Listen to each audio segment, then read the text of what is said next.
All right, guys. So I'm starting a new series called Friend Fridays. I'm also going to do Fan Fridays, and I'm going to start letting other people contribute content to my channel.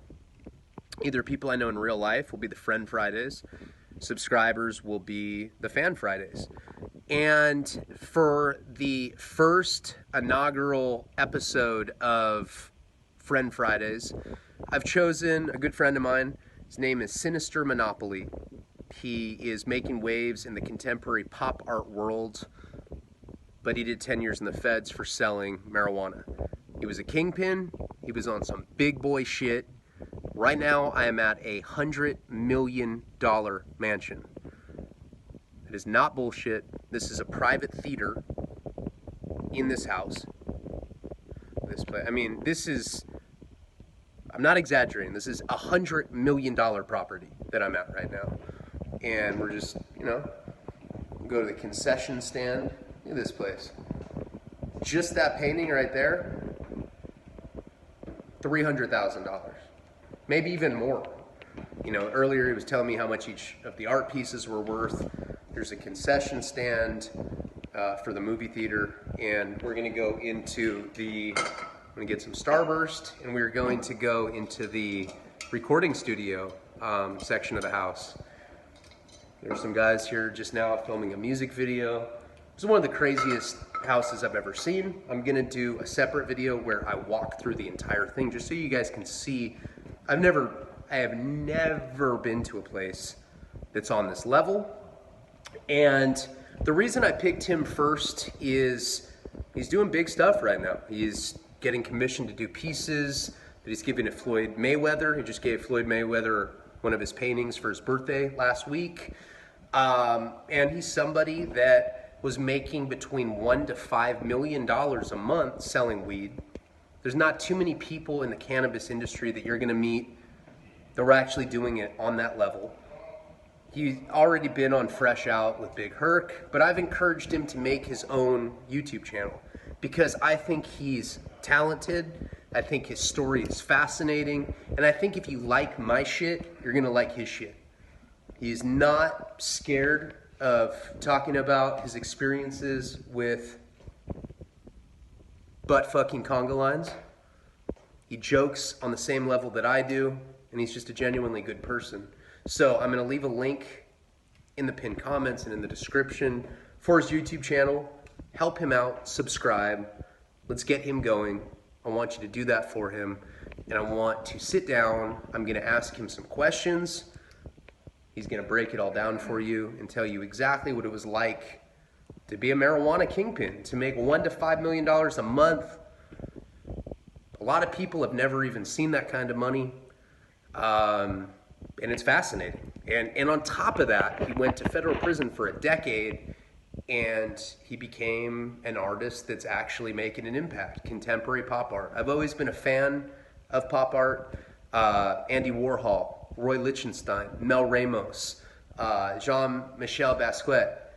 These people, and even some of the more contemporary guys, Shepard Fairey, these guys have contributed quite a bit to the art world, and I'm proud to be friends with Sinister because I think he's going to do the exact same thing, and he came from prison. And everybody likes a comeback story. I'm going to start by showing you one of his pieces. What is that called? That one's called Mob Ties. And so it's kind of a comic book look, but it's inspired mainly by like mafia and mobster hits. So that's something where like a mob boss would order a hit on this dude and the hitman, like an Iceman or somebody, just fucking whack that dude and it's over with. So yeah, it's supposed to be kind of a gangster. It's done in acrylic paint on canvas. It's probably like 48 by 36, an original painting. And if you're a sponsor of my Patreon, he's going to be donating prints of his work to the sponsor tier. And he's also going to be one of the people that is part of the Narcan Paul project that I'm doing to help Narcan be more accessible to everybody that needs it in the country. He's down for the cause, and he wants to donate some of his proceeds from his art to charity. He's a good guy, altruistic, and I respect that quite a bit. We want to get that to everybody that needs it. You know, it's bullshit that they're charging so much. So without deviating too much away from him, let's get to the interview. This is the first one I'm doing with somebody besides myself. And I know that you guys will enjoy it the way that you guys have enjoyed my stories. So let's do this. Yeah. I bailed him out of jail 4 hours ago. That, bro. 150 thou. Let's start. Well, that was like a 1% deposit, though, right? Yeah, that's it. And I'm gonna burn him. So let's start from the beginning. Sin, I call him Sin. That's just a pet name I have for him. Let's start from the beginning. How did you get involved with the marijuana trade? I mean, let's start from the beginning because you obviously got to a level that most people will never see. Sure. How did it start? It probably, if I had to really think where it kind of started, is I was doing a lot of things. I've always been kind of like a black market, underworld, you know, self-made. I don't work for a living, right? I've always kind of been into like mischief, and I hang around people that, you know, they make their money in you know, different ways than the average person. So I think one of the ways I started was I owned a car stereo shop, and at the time I had a lot of like dope dealers that would come through my car stereo shop, and a buddy came through, and he was a grower. I started noticing how his lifestyle was changing. You know, he was bringing a lot of money. He had a lot of shit popping. And so I also had another company at that point, which is, you know, like a longer story. So the short version is he eventually wanted to buy into it, and he was like, you know, he wanted to offer me some money. And in a roundabout way, him and I connected through what some people would do was like, if you were a customer of mine, and maybe another bro was like, hey, you know, I'm looking to buy some customers, I might sell you to him. I might be like, oh yeah, I have Ryan. If you want, give me like $14,000 a month, and you can have them, and you guys do business, and I walk away. So, so it's basically the way. I mean, I know a lot of cartels do business that way, and it's modeled after, you know, how certain free enterprise businesses work in America. Yeah. They basically are selling the connection, you know, selling the startup business. Yeah. You pay. Do you have to pay taxes past that point to somebody? We would refer to it like the lingo was called a route. And so if I had like, you know, a fair route of clientele, then my buddy would come along and say, hey, you know, Sin's a good dude and he moves X amount. I'm willing to, like, you know, sell him into the plug, right? The route is the customer base? My customers. Okay, so that's the customer. So let's say I generate $20,000 a month, and you come along and he's like, oh, he does pretty well. I can supply him, and we can both earn together. Long story short is, like, a dude came along and he was a grower, and he started just, you know, dropping off, you know, fronting me, you know, a couple pounds here and there, probably something small like 20, 30 pounds. And it worked out really well. At that point, he was... What year are we in? What year are we in there? Probably maybe like 2004, 2005. And what kind of herb are we talking about? What's the quality? Is it indoor, outdoor? Initially, when I worked with this particular person, he had multiple grows himself. Okay. So it was like local stuff, and at that point he was growing like a Northern Lights. But he was like a scientist, right? And so it was like some of the upper echelon, just incredible bud. You look at these nugs, and they're perfect nugs, they're perfect crystal. Everything about them had all of the qualities people look for in high-end cannabis. Nose, aesthetics, smokability. smokability. Eventually, as him and I began to work together, he got himself hooked in with what's called like a BC connection, which is Canada. So he started working with Canadians, and on that point, you know, the Canadians back in those days would shoot a lot of bud down here. BC bud, but it wasn't high quality, right? It was like hay bud? No, it was definitely good. Yeah, and they had a grading system, and they graded anywhere between like a B, an A, or a trip, and a trip is referred to as a triple A, right? Mm-hmm. And so he started getting, he was doing really well, and he would come to my pad and shoot me 100 pack, shoot me 80, and at some point I just kind of outgrew him, and eventually figured out, oh, like the Canadians are kind of where it's at. And so another bro of mine, he was like, I know some of the Canadians because they were giving better prices? More so like the flow. Just consistency. Right. So, consistency. So here in California at that time, let's say you're a grower, you're probably going to show up at my house with 30 pounds. Okay. Right? So at that moment in those years. This is 04, 05 now? Exactly, yeah. What was the 30 pack going for? For triple, this is all AAA? You only well, wanted... if you're speaking of like local Los Angeles growers. Yeah. Right? Yeah. A local Los Angeles grower at that point, like a retail value was somewhere around like $4,000. Yeah. So I might get it for like, 32 or 3 or something like that. So you're making 800 for a pound, and you're Sure. doing 30 packs, so 800 times 30. So you started making decent money at that point. Sure.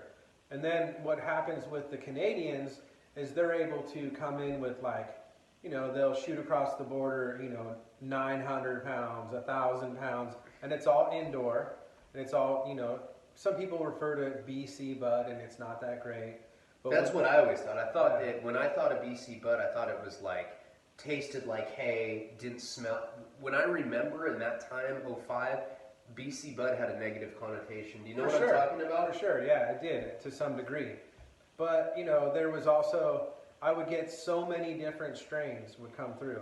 So let's say I would, this was like, I didn't have my own Canadian Connect at that point. My friend, my close friend, that was kind of like his deal at that moment. It would be when, I was kind of getting into the business. He would show up and he would probably have fucking 10 different strains. Okay. Hash plant, juicy fruit, sugar shack, G13, white widow. I mean, there's like the staple strains from that period. Yeah, and so I could roll to your pad and I would have like hockey bags filled with 30 or 40, and I'd say, oh bro, what do you want? I can shoot you, if you wanted 20 pack, I can give you 2 sugar shacks, 3 juicy fruit, some hash Some mixed packs. Yeah. And then even people that were my bros that I grew up with, I might have, given them smaller amounts. And sometimes I would shoot them just like QPs all the way up and break it down so they have like a variety. Yeah. In a sense, it's like if you go to an Amsterdam cafe or you go to a dispensary in today's day and age, you have all of these varieties to choose from. So at that moment, I was able to offer a huge variety, and I would give it to them on a credit line. So I would show up at your house and just say, okay, I'll just shot you 30 pounds. You're on the hook for, 3,800, 4,000 bucks. All the way up Yeah. for 30. Okay. Right. And, people are probably like, well, those prices are outrageous. But at that time, medicinal marijuana was just starting to really ascend. It was a budding, no pun intended, it was a budding business at that time period. And I remember top shelf indoor bud going for $4,600, $4,700 a pound. For sure. Right? So there's people that I would give it to, they would continue to mark it up. Right? Okay, yeah. Yeah. And so eventually what I did is I started to kind of figure out where this was coming from. Oh, it's coming from Canada. This is this. And so another dude just like happenstance was like, hey, one of my bros is Canadian. I'd like for you to have a sit down. The guy came down and was like, hey, you should cruise up to Canada. I'll show you around. I'll show you some of the stuff. You can go shopping. You can choose what you want. And back then we referred to it as build a pack. So I could fly up to Canada, meet with my boy and say, oh, let's build a pack. And so I would drive around to brokers and be like, oh yeah, let's get, some of these Gucci's, let's do this. And so then I would come home, and then like a week later. So build a pack. Yeah. What, go more in, I don't know, what do you mean by that? So build a pack would be, at that time, this particular person, he was an exclusive grower, right? So he might have a network of like 7 to 10 growers that he knows locally within Vancouver. Okay. And so we would cruise around, and they would show us like a pound. Oh, this is this. You know what I mean? And so could they handle volume, or is that why you had to go to separate brokers? Well, yeah, I'll kind of lead up to some of that. So this particular person, when he would build a pack, he would go to a bro and get 40 from him, 30 from him, wait until he had maybe 200 or 300, and then we refer to it as a hop. And a hop is crossing the border. And so he would be like, yeah, I'm going to hop on Wednesday, and it would jump into like Seattle. I would then have what's called a catcher, and we would have catchers in Seattle. They would catch it, they would pack it up, and then wheel it down to Los Angeles. So how would it get over the border? Through the forests and stuff? Not so much, you know. And so at this point I can talk about it because a lot of these things have already been like found out through government agencies and stuff. So some of them they use, some of them they would use like boats, and they cross on like international water, stuff like that. Or, you know, in some cases they would use like a cattle trailer, and they would build a false bottom in the cattle trailer. And at that time, what's called the gamma ray, when someone would go through the border, you can't x-ray livestock. So they would fill it up with cattle, and they would put, you know, the cattle manure and everything. Why can't you x-ray livestock? Because of radiation? Probably. I'm not entirely sure, but yeah. So really? That is very interesting. Yeah. Wow, I've never heard that So before. I started spending time on the Seattle border, and I started spending time in Canada. And as I spent more and more time making trips to Canada, I would go up there, play golf, hang out at the strip clubs. Shout out to all the strippers.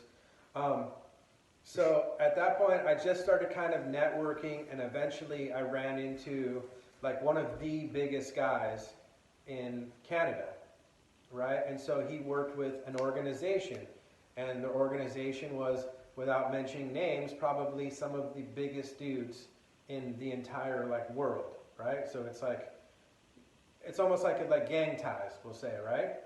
And so it's biggest just, dudes in organized crime? Exactly. Okay. Yes. Okay. Your battery's low. It's okay. So keep going. Once I met them, and what it was is my original Canadian that I sat down with, and I went to his place, brokered with him.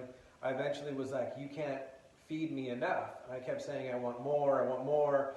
And then I had a couple dudes on the Seattle border. At what point though? We're talking about over 100 pounds? Yeah, for sure. So now we're over. So you started just selling a few pounds. Exactly. Eventually you made it out to Canada, and that's when the flow and consistency started. Now we're at the point where you're selling over 100 pounds. Absolutely, How often? Yeah. How often are you flipping 100 pounds? Every couple of days. Really? Yeah, every couple of days. Okay, so, and you're getting it, I know it varies, but typically, I don't know, what, 2,800 all the way up or something? Yeah, 28 to like 32 for a good AAA. And what, Like okay, so AAA indoor. Yes.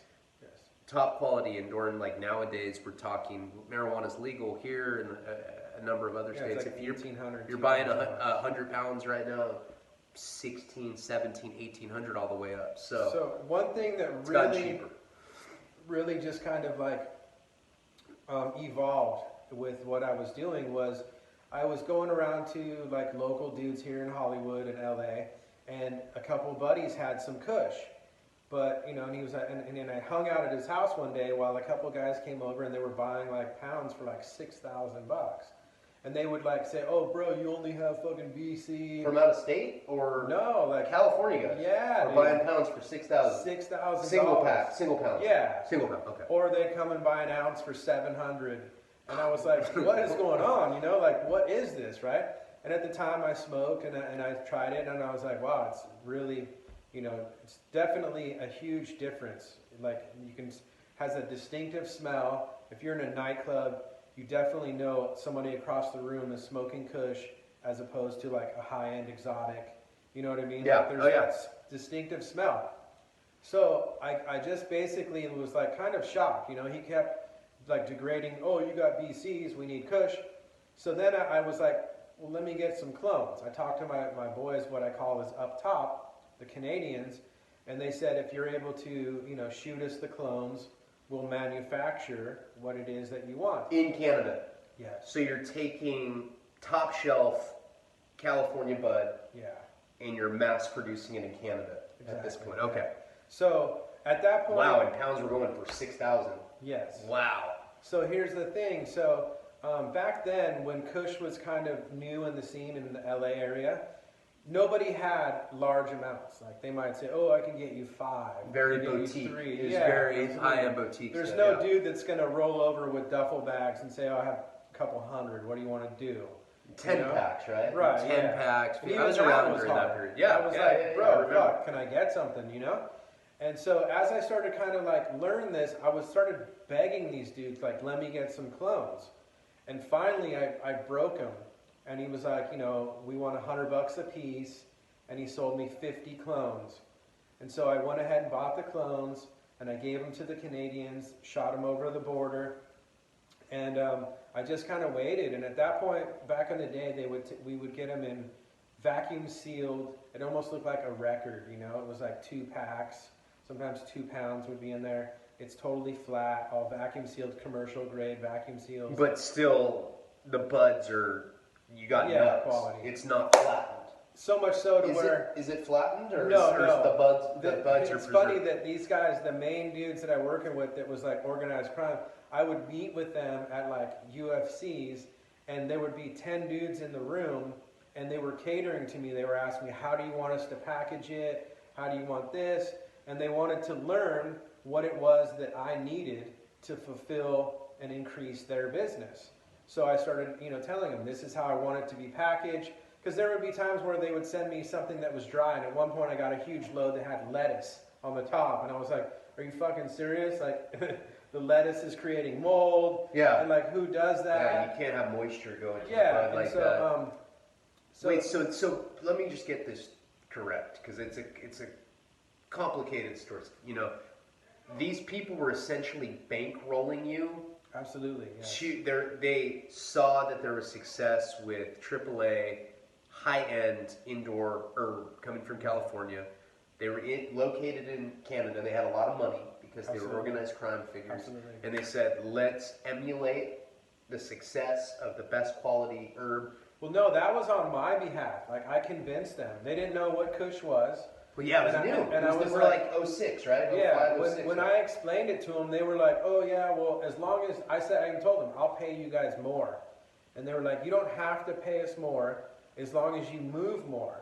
You know what I mean? Like, if let's say you're going to take 300 this week, maybe next week you'll take 5. 300 pounds of the Kush now. Well, no, like 300 of the regular triples, before whatever, that, right? Yeah. before that. Because when I gave them the clones, I was like, "Dude, this is where," and I even told them, I was like, "Dudes This is the future. Dudes are getting like top dollar for these," and I said, "I'm willing to pay you guys more." Like, and they even said, "We don't care if you pay us more as long as you do more." So they'll still leave me in the range of like a AAA, like $3,200, $3,000.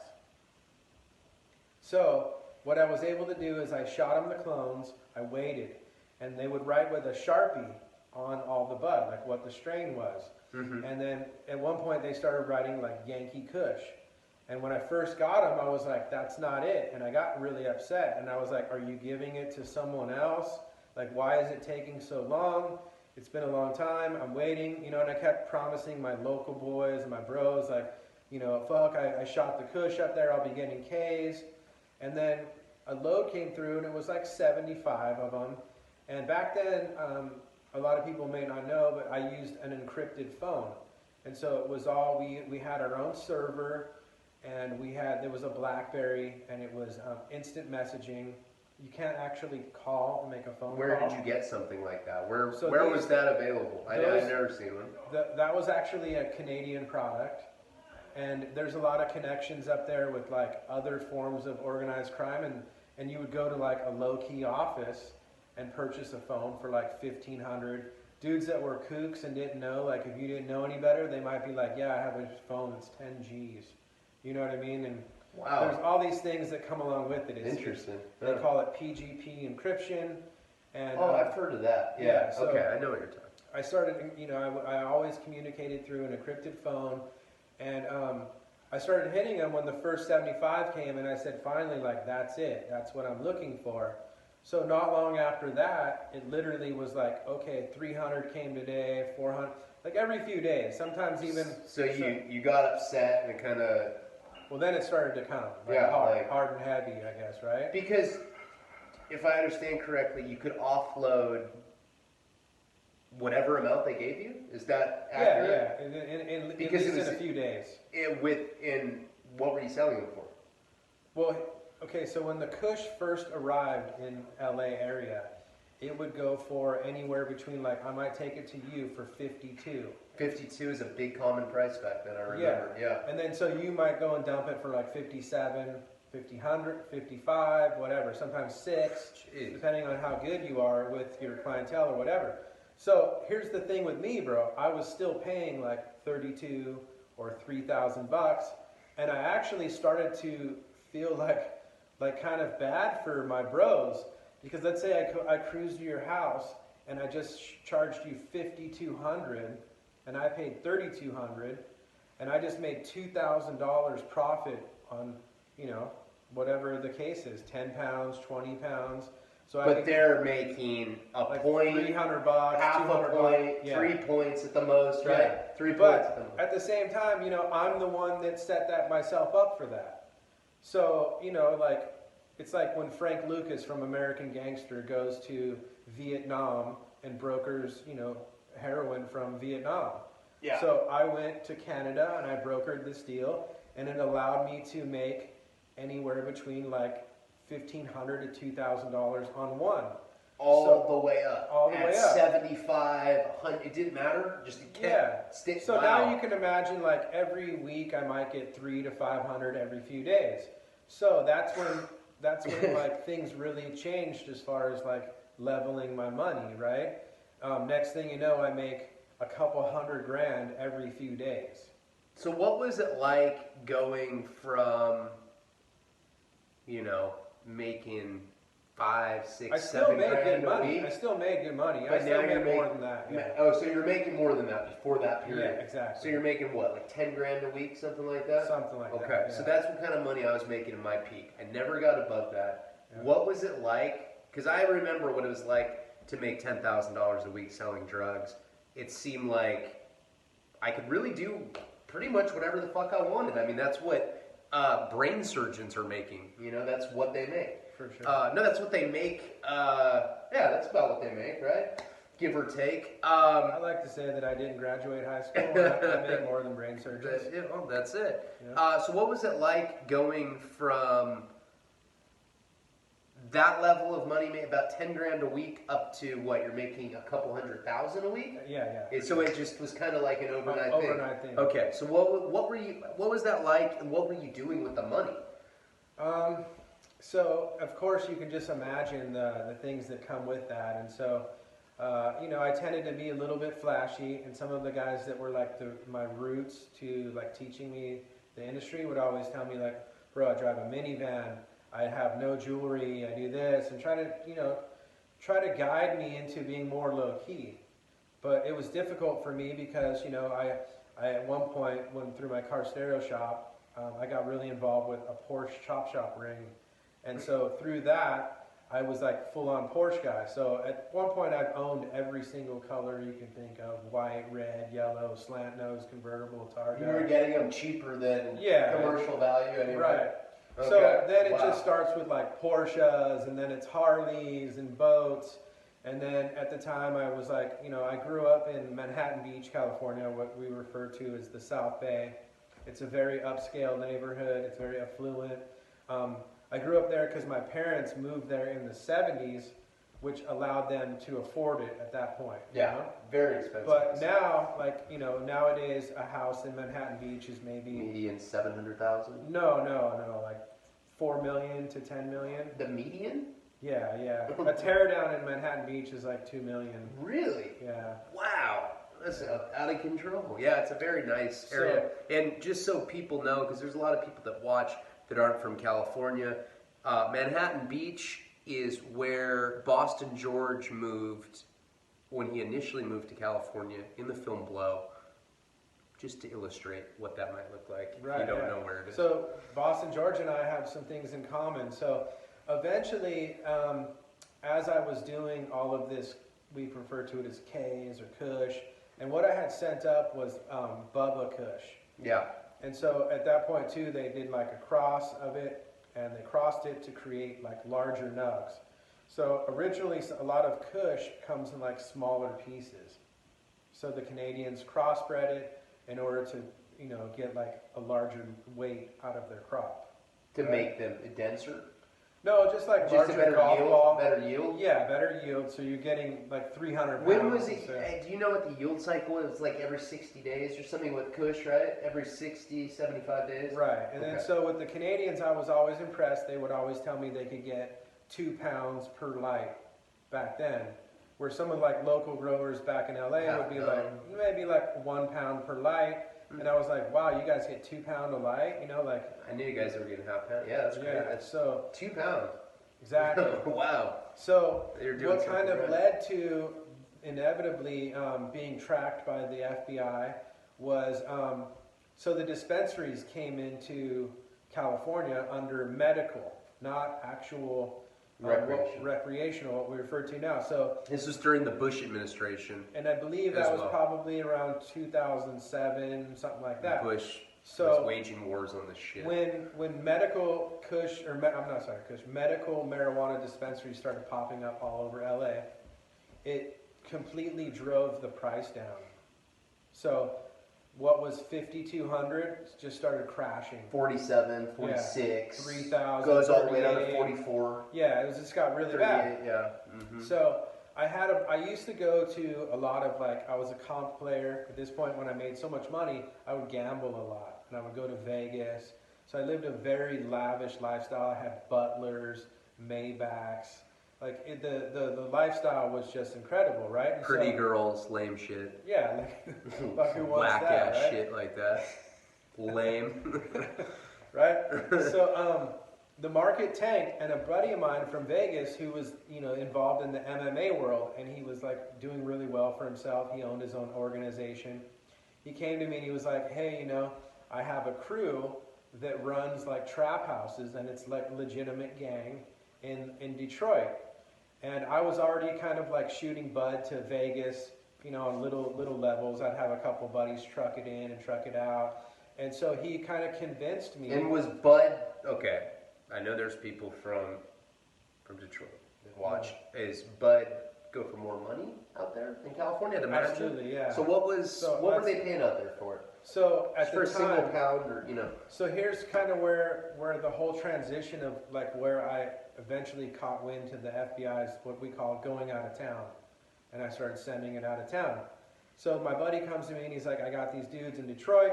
I know a dude that will wheel it out. Wheeling it out at that moment was a dude that's just gonna throw it in his fucking car and be like, I'm gonna cross my fingers and hope I make it to Detroit. So, this is how pragmaticism, just right? applying practicality. And the thing is, when so these Canadians would shoot me on the front, and so on any given time, my bill that I owed them would hover anywhere between $3 to $9 million. Is we would go over our encrypted phone. Hey, I just shot you. Another 500 just hopped over. Now you owe us, 5.2 million. So even though I was doing that, I still was living such an extravagant lifestyle with buying things. I didn't have a whole lot of money to cover if somebody fucking didn't pay me, right? So even when I sent my first load to Detroit, I was like, I hope it gets there too. Because you couldn't cover it. I couldn't cover it. And what would have happened if you fucked it off somehow?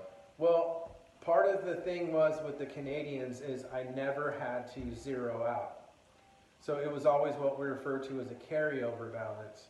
So let's say I owe them $5 million today, I turn in $2 million, now my bill's $3 million, and then they shoot me more, and now it's back to $5 million. So in a Canadians are so fucking nice. In a way, they would never know that I lost money if I didn't tell them. You know what I mean? I would just be like, oh yeah, I'm waiting, I don't have paper. You didn't need to tell them. Yeah. It wasn't necessary for the continuity But I personally knew if I lost that load, it would be substantial, like not a good thing, And what would they have done? I mean, are these rough people? Are they? Of course, yeah, of course. They're not nice. No. They kill people. Maybe. I don't know. I mean. Yeah. No. In scenarios like that, what it is sometimes when you lose a load, then they add points to a pound. Okay. So now you're paying $3,400, and $200 per pound goes to the debt. 39. Yeah. So they take the points back. Yeah, like not everyone, like these are your bros to some extent. They're not like kind of come murder you. And what do these kind of people look like? Are they blasted in tattoos? Are they wearing suits? Do they look like Christopher Walken? What do they look like? Kind of something similar to like what an outlaw biker would Oh, look so like. they're one percenter type people?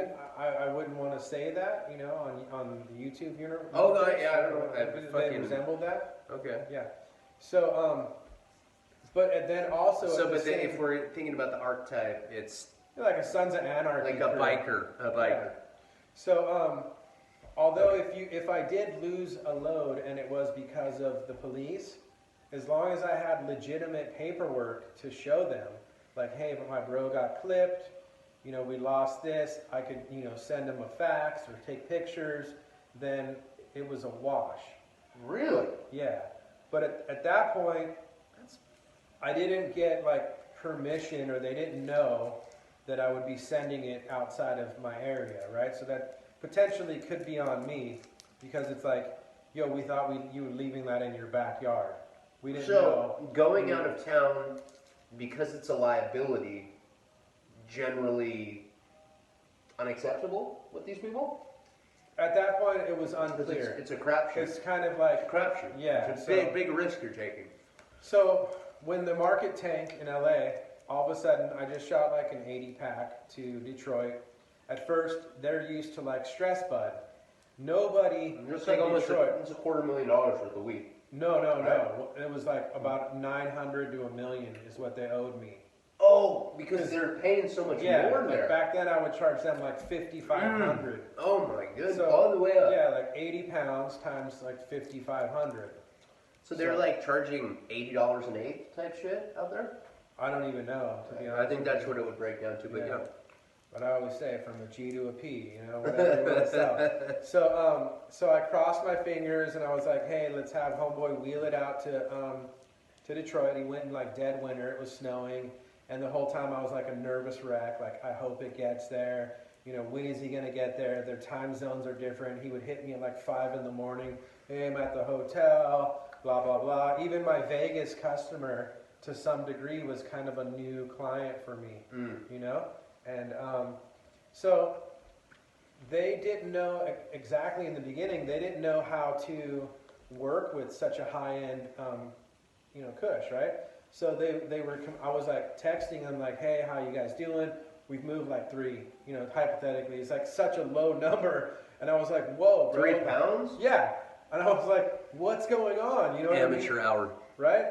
So, I eventually told my boy who we went out to like some UFC fights and go to Vegas, and the dudes from Detroit, they flew out, and I had to sit down and I explained it to him. This is like Louis Vuitton. This is like Versace. This is in the rap videos. This is like LA, and so I explained it to him how to go about like to sell it to their client and their people. It's rapper weed. Exactly. You're smoking it and having so these dudes operated out of like traps where they just, have a house, and when you walk in, it's a couch and a TV with PlayStation, and there's nothing else in there, and anyone can come to the door. Like some chick, they'll answer the door, they have no idea who it is, Wow. Where in LA, at that moment in time, we don't necessarily operate that way, where a total stranger comes to your door.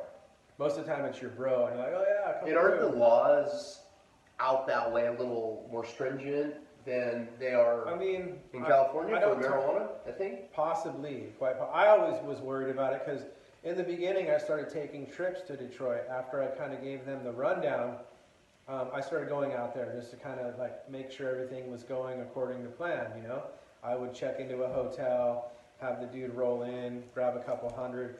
Once I kind of showed him the ropes in Vegas, a week later, they were like, oh, those are gone. We have all the money, 100% golden. Where most people tend to tell you, like, oh, bro, I have all the money for fucking 70 of those, but a dude owes me for 10, and they'll never have, like, all your money, but they want to re-up. Yeah. You know? But these dudes literally said, we have every penny of your money, and let's go again. And I was like, wow, that's pretty impressive compared to dudes in LA, like my bros I grew up with in college or high school. Not college, I'm sorry. In high school, they would be like, yeah, fuck, I need to grab some more, but dude owes me. And so because I never zeroed out, I just kept shooting people. You know what I mean? And their balance would fluctuate, but they would almost never zero out. Liquid cash for you at this period is what? Like, what did you have accessible to you at that time? At this point in the chronology of your story, if you needed $1 million cash, could you get it at that moment? Of course, yeah, of course. Yeah, okay.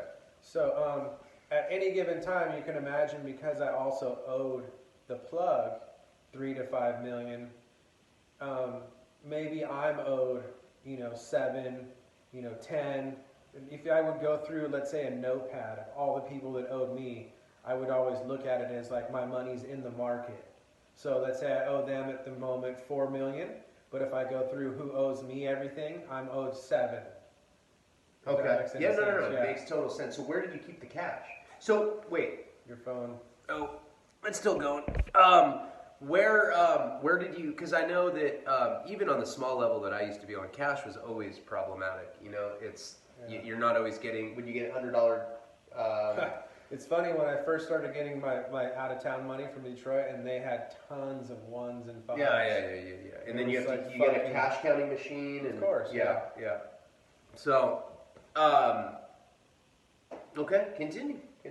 Don't worry. So once I started going to Detroit, it ended up being a good thing, right? And then as I started... They were just on point. Every time it was... Yeah. And so as I was kind of like starting to tell my local people in LA, maybe I didn't have any that week, because now the market in LA, I couldn't get my $1,000, $2,000 profit. It went from like, now I'm going to go see you, even though I grew up with you, I'm only going to make maybe $200 on a pound. Let me ask you this, because this is where I was going with the other question. So, having a lot of cash is always an issue when you're selling drugs, especially on that level, which is a level I never was on. I was around it to some degree, so I saw the kind of issues that they would have.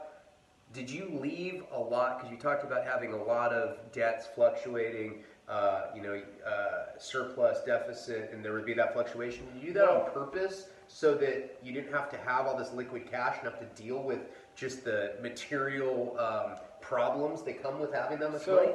A lot of times, all the money that I owed these people, they would always kind of say, like, every day, I had to always respond on my encrypted phone. What do you have to turn in? What do you have? What do you have? What do you have? And so it was daily? Yeah, daily. How would you get the money there? So I guess that's like a whole nother story at some point, right? We can do that on a separate, but I would have millions of dollars in my home. I'd sit there like all through the night at the end of the day, come home 5:30 at 6, whatever, watch my big TV and just sit there and spend money all night, and then be like, oh, I have 2 million. I might have 2 million today, but then I would use it to re-up, But I still always had all of this money. At any time, I could say, oh, I want to pull out fucking 100 and go buy a Harley or whatever I wanted to do. You know what I mean? It was like a black American Express. Mm-hmm. But most of the time, money would come and go to re-up. Okay. Yeah. Okay.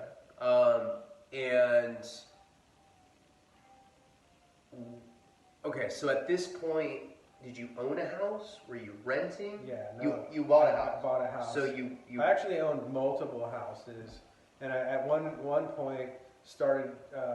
I went and bought a house in Manhattan, and I tore it down, and I started building a brand new, like high-end home. But at that time, the market of the housing and the economy tanked, like right when it was all done. So in the end, I didn't really become, that was one of the transitions I wanted to do with my money. So I bought a house at that point, aside from the one I lived in, for $950,000. I tore it down, and then I would... Washed money. I would pay my construction crew in all cash. Okay. So Very the smart. framers come over, I owe them 30 grand, I give them 30 grand in cash. And right? everybody loves cash. Right. Believe that. You know, the stucco guy comes over, I bring him beer and cash. Some guys come through, the roofers, I bring them bud and cash. So at the end of the day, when this house is sold, you know, it goes in an escrow, the house is sold for $2 million. Now I get all of that money goes into a legitimate bank account from a transaction of a home. It's So a very smart way to do that. that was very smart. Yeah, that was like one of the main things I would do. So you can wash it with home improvement stuff, because there's really no way. How do you audit something like that? No, You know, I got people doing me. You know, there's really no way to do that. It's a very clever way to do that. I think for the sake of battery, we should end it and continue this on another episode. Where can people find you? Plug where they can get your art. What the name of your YouTube channel is. All the links for this stuff will be in the pinned comment, will be in the description. I really want you guys to go, take the time, subscribe to him. There's going to be a lot more content just like this. So as it stands right now, I've been out of federal prison around 16 months. And the first 4 months of that was in a halfway house. So it's kind of like almost like a year that I've been physically on the streets. And so I originally, when I got out... Except I bailed him out today. Right? But besides that. When I got out, I just thought, well, you know, I didn't know anything about social media. I never had social media prior to, you know, my incarceration. So my family had made an Instagram for me just to kind of like showcase my art and to kind of reconnect with my family while I'm behind the walls. So the halfway house I was in, I was able to have a smartphone. Right now, I originally just kind of started with an Instagram.